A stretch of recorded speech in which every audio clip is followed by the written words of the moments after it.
Kagulat World, Buangzia Airport ginulat. Hindi lang sa loob ng court kundi maging sa airport, nyanig ng ating 20 anyos na Filipina tennis queen na si Alexandra Ala ang buong UAE. Bago lumipad patungong Qatar para sa susunod na WTA 1000 battle, dumugin si Alex ng libo-libong fans sa Zayed International Airport. Boom! Ang eksena, ang airport. Naging Manila Fiesta. Waving flags, phones up, at security na nagkandara pa sa paghandle ng dambuhalang crowd. Lahat ay buzzing sa disbelief. Si Alex hindi lang basta player kundi isang global rockstar na bitbit ang pangarap ng buong kontinente patungong Doha. Buong Middle East na patulala. Hindi ito basta pag-alis, kundi isang viral phenomenon na yumanig sa buong mundo. Sa videong ito, hihimayin natin ang superstar chaos na idinulat ni Alex Ala sa Zayed International Airport sa Abu Dhabi. Paano nga ba naging Manila Fiesta ang isang international terminal dahil sa isang 20 anyos na Pinay? Bakit nga ba tiyang airport security ay nag-scramble sa tindi ng dagsa ng libo-libong OFWs na ayaw pakawalan ng ating pambato? Boom! Tutok lang, dahil ilalantad namin ang The Fame Explosion. Hihimayin natin ang emosyon sa likod ng bawat flag na iwinagayway, mula sa insane comeback ni Alex versus Sasnovich hanggang sa kanyang semis run sa doubles. Bakit sinasabi ng mga airport insiders na ito ang unang pagkakataon na isang Southeast Asian athlete ang humakot ng crowd na mas malaki pa sa mga veteranong rockstars? Huwag kayong alis, dahil sa dulo ng videong ito, hihimayin natin ang The Doha Mission. Handa na nga ba si Alex na gawing panggatong ang viral energy na ito para lamunin ang draw sa Qatar? Selyado na ang mensahe. Si Alex Ayala ay hindi na lang basta naglalaro ng tennis. Siya ay bumubuo ng isang tennis empire sa puso ng bawat Pinoy. Mula sa heartbreak ng Australian Open tungo sa legacy flight na ito, muling pinatunayan ni Alex na ang ating Pinoy power ay world-class. Handa ka na bang makita ang susunod na airport storm sa Qatar? Huwag kukurap dahil ang revolusyon ng ating reyna ay lalong nag-aapoy. Siguraduhin na nakasubscribe ka na para sa ating Qatar Open live coverage. Ito ang ginulat ang mundo kung saan ang bawat hakbang ng Pinoy ay sinasabayan ng hiyawan ng buong mundo. Buong Middle East na patulala. Sa kasagsagan ng paghahanda ng tennis world para sa WTA 1000 sa Doha, isang hindi inaasahang viral storm ang sumabog, hindi sa loob ng court, kundi sa loob mismo ng Zayed International Airport sa Abu Dhabi. Ang ating 20 anyos na tennis queen na si Alexandra Ala ay naging sentro ng isang superstar chaos matapos dumugin ng libo-libong fans bago ang kanyang flight patungong Qatar. Hihimayin natin ang shock factor ng eksenang ito. Ang airport na dapat ay tahimik at organisado, biglang naging isang Manila Fiesta. Boom! Iwagayway ang mga bandila, itaas ang mga phones, at panuorin ang security na nagkandara pa sa pagkontrol sa dagsa ng mga tao. Ang bawat hakbang ni Alex ay sinasabayan ng hiyawan na parang isang global rockstar. Isang eksenang nagpapatunay na si Alex ay hindi na lang basta atleta.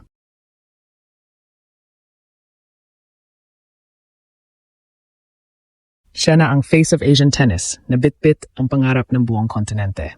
Tingnan natin ang The Conflict, Performance versus Fame Explosion. Hihimayin natin ang dahilan sa likod ng dambuhalang frenzy na ito. Hindi lang ito basta dagsa ng tao. Ito ay resibo ng kanyang epic Abu Dhabi run.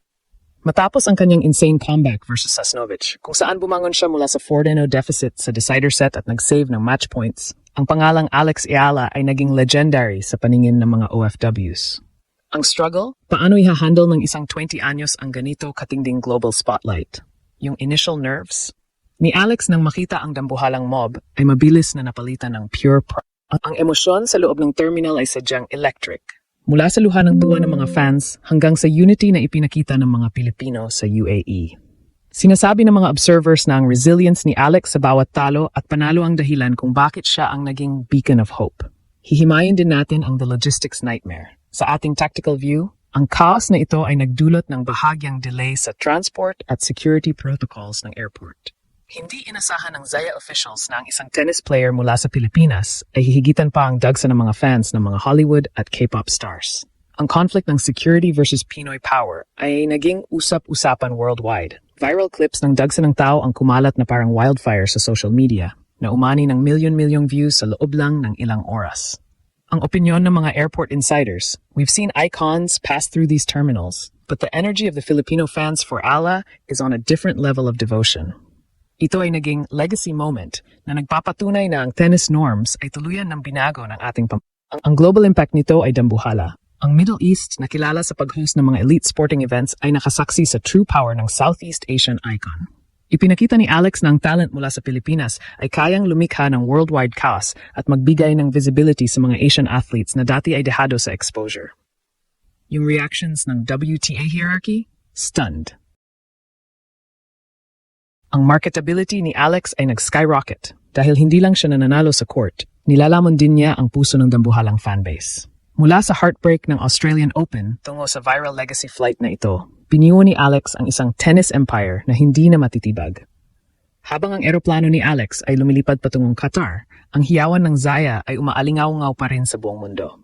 Ano nga ba ang susunod na airport storm na haharapin ng ating reyna? Dahil sa Doha, tiyak na mas dambuhalang suporta ang naghihintay. Sa dambuhalang tagumpay ng bawat atleta, 90% ay mental.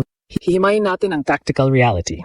Ang airport chaos na naranasan ni Alex Ayala sa Abu Dhabi ay hindi lang basta abala. Ito ay isang dambuhalang psychological weapon. Sa ating pagsusuri, ang pagkakita ni Alex sa libo-libong fans na nag-shutdown sa Zayed International Airport ay nagbigay sa kanya ng tinatawag na infinite adrenaline reserve. Ang conflict para sa mga makakaharap niya sa Qatar, gaya ni na Carolina Muchova at Jasmine Paolini. Haharap sila sa isang player na hindi lang nagdadala ng raketa, kundi bitbit ang collective spirit ng isang nasyon. Sa sports psychology, ang ganitong klase ng validation ay nagbubura ng pagod at takot. Ang opinyon ng mga analysts, an inspired Alex Ayala is the most dangerous version of herself. She will play with the freedom of someone who knows a whole country has her back. Boom. Dito na tayo sa the mental reset from exhaustion to empowerment. Hihimayin natin ang naging epekto ng viral send-off sa kanyang mental preparation. Matapos ang nakakapagod na linggo sa Abu Dhabi, normal na makaramdam ng fatigue. Pero ang emosyon sa airport, yung mga luha, hiyawan at pagwagayway ng bandila, ay nagsilbing emotional recharging station. Ang conflict ng pagiging away from home ay tuluyang nabura dahil ang Middle East ay naging extension of Manila. Sa loob ng flight patungong Doha, hihimayin natin ang tactical focus ni Alex. Gagamitin niya ang positive vibes na ito para i-counter ang brutal draw na haharapin niya. Habang ang ibang seeds ay nagfo-focus sa video analysis, si Alex ay pumapasok sa Qatar na may warrior mindset na hinubog ng pagmamahal ng kanyang mga kababayan. Hihimayin din natin ang the intimidation advantage. Huwag nating kakalimutan na ang mga kalaban ni Alex ay nanonood din ng social media. Ang makita ang dambuhalang crowd na sumalubong at naghatid sa isang 20 anyos na Pinay ay nagbibigay ng mensahe sa buong WTA. You are not just playing one girl, you are playing against an entire population. Sa ating tactical view, ito ay lumilikha ng unconscious pressure sa mga top seeds. Ang conflict para kay Swiatek o Rybakina. Kapag nagkamali sila sa court, ang hiyawan ng mga Pinoy sa Doha ay magiging mas malakas na posibleng magresulta sa unforced errors. Ang airport phenomenon ay naging ebidensya na si Alex na ang bagong main attraction ng Asian tennis at ang momentum na ito ay salyadong unblockable.